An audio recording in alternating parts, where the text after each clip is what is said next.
အားလုံးပဲမင်္ဂလာပါခင်ဗျာကျွန်တော်ကဒီနေ့မိတ်ဆွေတို့အတွက်အကျိုးရှိမဲ့အကြောင်းအရာလေးတစ်ခုကျွန်တော်မျှဝေပေးခြင်းလို့ပါကျွန်တော်တို့မြန်မာနိုင်ငံမှာ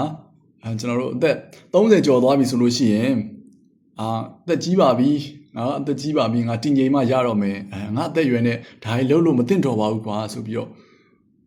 ပြောတာကိုကြားဘူးကြတယ်ပေါ့ခင်ဗျာအသက်30ဆိုတဲ့အရွယ်ကဘာမှပြောပါတော့တဲ့အရွယ်မဟုတ်ဘူးဘဝရဲ့ဘဝကအသက်60တိနေရမယ်ဆိုရင်ဒါအသက်တဝက်ပဲရှိသေးရဲ့ဗျာနောက်ထပ်အနှစ်30တိကျွန်တော်တို့ဆက်ပြီးတော့ကဲခွင့်ရှိသေးတယ်ဆက်ပြီးတော့စူးစမ်းခွင့်ရှိသေးတယ်ဗျာဒါပါတော့အသက်80နေရမယ်ဆိုလို့ရှိရင်ဒါတဝက်တောင်မပြည့်သေးဘူးဗျာအသက်30ဆိုတဲ့အရွယ်အဲ့တော့အသက်30လောက်ရောက်ပြီဆိုတာနဲ့ကျွန်တော်တို့ရဲ့မြန်မာနိုင်ငံက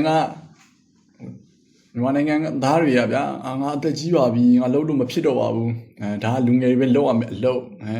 ငါတော့ဘေးထွက်ထိုင်နေမယ်အဲ့လိုမျိုးကြီးစိတ်ထဲမှာရှိကြတယ်ပေါ့လေအဲ့တော့ကျွန်တော်ပြောချင်တာကအသက်အရွယ်ဆိုတာကစွမ်းရည်နဲ့အခွင့်အလမ်းကိုအတိအကျသတ်မှတ်ထားတဲ့နံပါတ်တစ်ခုမဟုတ်ပါဘူးဗျာအသက်60 80ကျော်မှာအကြီးမားတဲ့အောင်မြင်မှုတွေကိုရရှိသူတွေအများအပြားရှိပါတယ်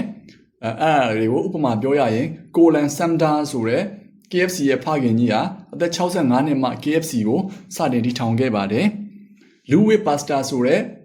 ပုဂ္ဂိုလ်ကြီးကတော့အသက်65နှစ်နီးမှယောဂကာကွယ်ဆေးနည်းပညာတွေကိုအပြည့်အဝဖော်ထုတ်နိုင်ခဲ့ပါတယ်။နောက်ပြီးတော့ Grandma Moses ဆိုတဲ့ပုဂ္ဂိုလ်ကြီးကတော့အသက်88နှစ်မှာပကြီးဆွဲခြင်းကိုအချိန်ပြည့်လှုပ်ဆောင်ပြီးတော့နာမည်ကြီးအမှုပညာရှင်တစ်ယောက်ဖြစ်လာခဲ့ပါတယ်။အကြံပေးချင်တာကအချိန်ဆိုတာကိုယ့်ဘက်ကစတင်လှုပ်ဆောင်နေတာကိုစောင့်နေတယ်ပေါ့နော်။ तू ကအချိန်ကကိုယ့်ဘက်ကသာလှုပ်လိုက် तू ကဖြည့်ဆည်းပေးမယ်ကိုယ့်ဘက်ကသာစတင်လှုပ်ဆောင်လိုက်ဗျာ။ तू ကစောင့်နေတယ်အချိန်က तू စကားပြောလိုက်မယ်ပေါ့နော်။အချိန်ဆိုတော့ကိုယ့်ဘက်ကစတင်လှုပ်ဆောင်မှုကိုစောင့်ကြည့်နေတယ်။အသက်ကြီးတာကရက်တန့်ရမယ်အကြောင်းမဟုတ်ဘူး။ပို့ပြီးတော့စနစ်ကြရမယ်အကြောင်း။အသက်ကြီးလို့ရက်တန့်သွားတာမဟုတ်ဘူးကျွန်တော်တို့ရဲ့အတွေ့အကြုံတွေနဲ့ပို့ပြီးတော့အလုပ်တွေကိုစနစ်တကျလုပ်နိုင်မယ်ပေါ့ဗျာ။လူငယ်တွေကဲ့သို့အလွန်စလိုမလုပ်ဖဲနဲ့ကိုအားသာချက်ကိုတက်ကြီးရဲ့လူတွေကအသုံးချတဲ့နဲ့တည်ယူမှုနဲ့စူးစမ်းမှုဆိုတာအသက်အရွယ်မရွေးပါဘူး။နောက်ပြီးတော့အောင်မြင်မှုဆိုတာလူငယ်တွေအတွက်ပဲမဟုတ်ပါဘူး။ဇွဲရှိသူတိုင်းအတွက်ပါ။ကဘာကြီးကတင့်ကိုဘယ်တော့မှနောက်ကျနေပြီလို့မပြောပါဘူး။ကိုယ်တိုင်ကသာယုံကြည်ချက်နဲ့အလုပ်လုပ်ပါ။အောင်မြင်မှုဆိုတာအသက်အရွယ်နဲ့မဆိုင်ပါဘူး။စိတ်ဓာတ်နဲ့သာဆိုင်ပါတယ်။အားကြောင့်မလို့ကျွန်တော်မိတ်ဆွေတို့လည်းတက်ကြီးပြီဆိုပြီးတော့ကိုရက်တက်မနေပဲနဲ့လူငယ်တွေနဲ့ရင်မောင်တန်းပြီးတော့လောကအကျိုးပြုမဲ့အလုပ်တွေဆက်လက်လှုပ်ဆောင်ကြဖို့ကျွန်တော်တိုက်တွန်းလိုက်ပါတယ်အားလုံးပဲ